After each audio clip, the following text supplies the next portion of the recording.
Lads, what the hell just happened?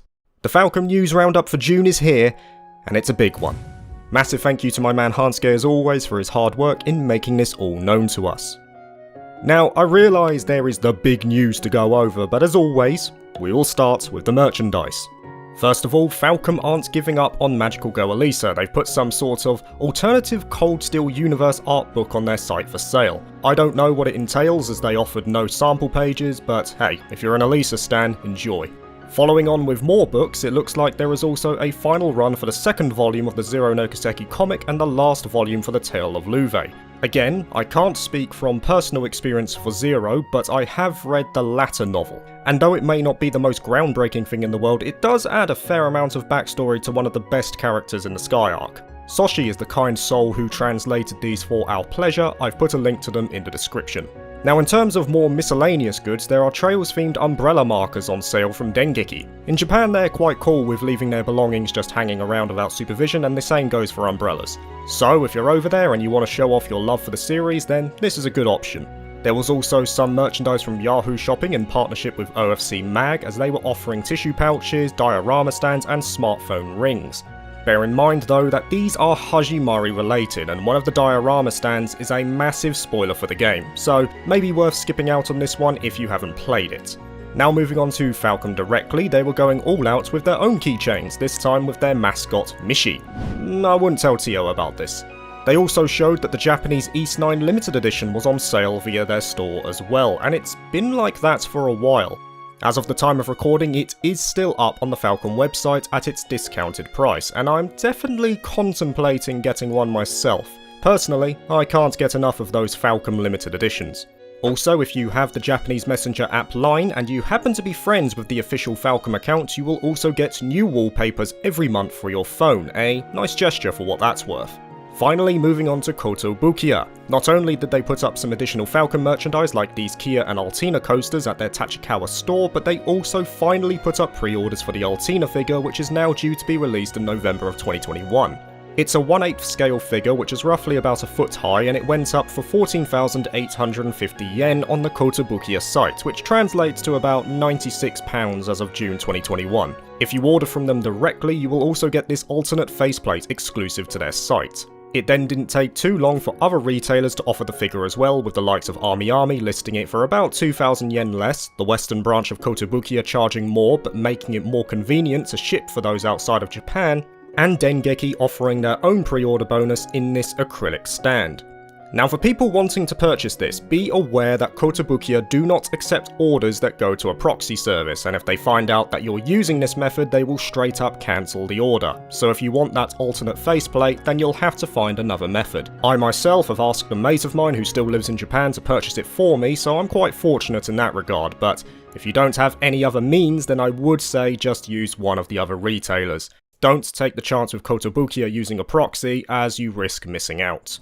Right, now on to the games, and we'll start with Ys 6 Online. Back in February, we found out that it was getting a release on iOS and Android, and the trial version of the game also went up around that time. And understandably, Falcom are pushing this one quite a bit. It seems like they're doing a fair amount of promotion, like hiring adventurers for 250,000 yen, and also doing lottery draws with the chance to win autographed items from the voice actors. Again, mobile games are not for me, but I will admit at the very least that the artwork is nice. Moving on to the Japanese releases, the Switch port of Sen no Kiseki 2 Kai for Japan, which is releasing on August the 5th, now has its pre-order bonuses from Wonder Goo revealed, and they've been split into 3 sets. We'll go over those individually. You can either get the game plus a B2 tapestry and 2 A5 acrylic stands, another option is to buy the game and get 1 acrylic stand, and the final choice is the game plus a cleaner cloth with Crow's face. As for the Hajimari Switch port, which is releasing on the 26th of August 2021, Army are offering their tried and tested acrylic stand of Ren, along with some DLC and a keychain. Now, as for the Western fans, the Ys 9 demo for the Switch and PC went up on the 15th and 16th of June respectively, and they're due to be released on July the 6th in North America and the 9th in Europe. Like I've said before, I fully intend to play Ys 9 again on PC so that I can get a fresh perspective free from technical problems that were all too apparent on my PlayStation 4 playthrough. And finally, this is without question the biggest news we have this month and the reason why this video is so early. I said that I was going to keep my expectations in check, but when NIS America sent the email, I couldn't help but take the day off to see it for myself. And a certain leak on the day before the stream didn't help either. On June the 17th, it was announced that Falcom and NIS America were going to have a collaborative event on the 24th of June at New Game Plus Expo, which took place at 10 PM Pacific time. That ultimately meant that I had to be up at 6 AM to watch it in the UK. Was it worth it? Well, we got a message from Kondo himself, some new merchandise went up, there was a live performance by the JDK band, which was awesome in of itself, but they also said there were some special announcements to be made as well. And did it live up to it? Here, you be the judge.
That's right lads, they led in with inevitable struggle, and for good reason.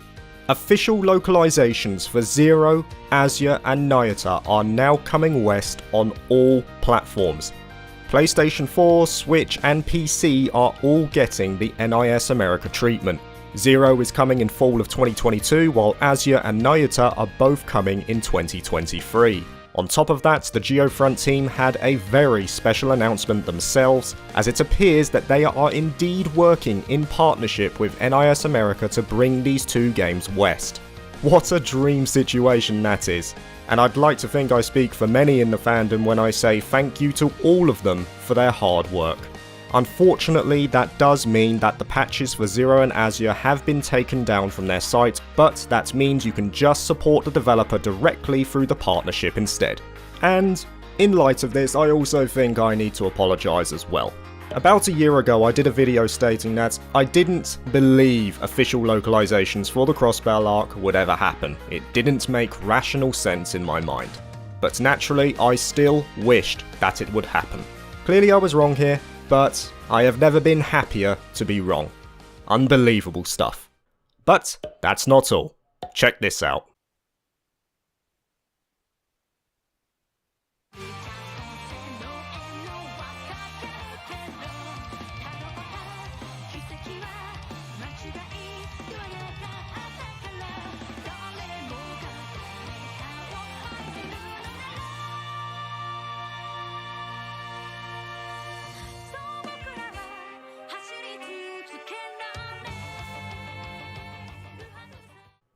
I mean, we're not in a dream world, are we?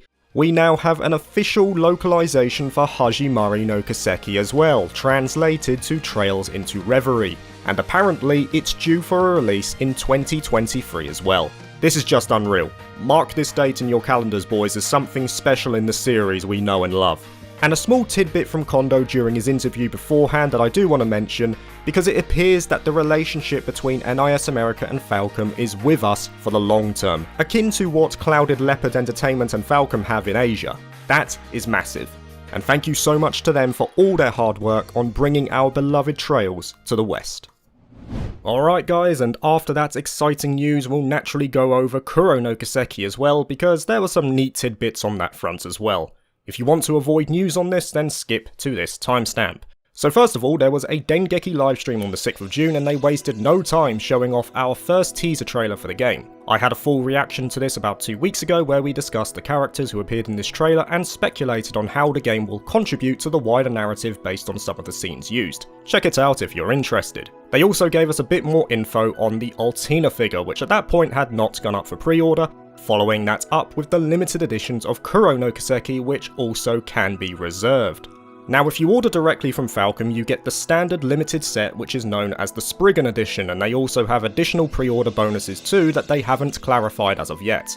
The Spriggan edition of Kuro comes with a 3-sided case to hold the item, which apparently is based off the new Zypher unit, the game, a mini soundtrack with a tall case, a 96-page art book, and a 128-page data file. As for Dengeki, they also decided to make their own limited set for Kuro. In this collection, you will get yourself a DLC costume for Agnes, a paperback book named Beyond the Genesis, obviously in reference to the final 3 episodes in Hajimari no Kiseki, a B2 tapestry, a clear file set, and a mug. In terms of what was offered though, Dengeki went all out for the pre-orders, splitting them into 4 sets.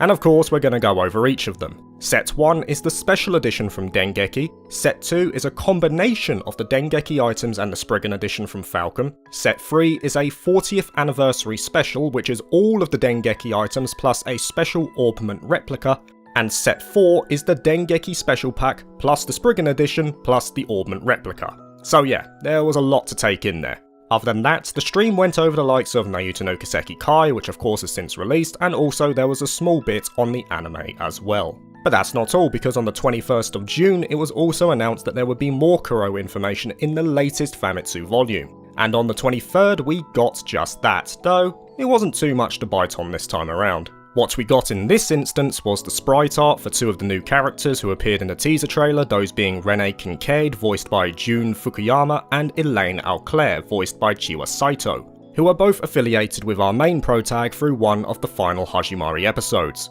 We also got a bit more information on the lore, grey and chaos system and how it can affect one's playthrough. Not much that we haven't already heard before though concerning that system. And that was pretty much it for the Famitsu volume this time around, but let's be fair, we got a sizable chunk of info this month. Let's keep an eye out for that second teaser trailer that will surely pop up soon.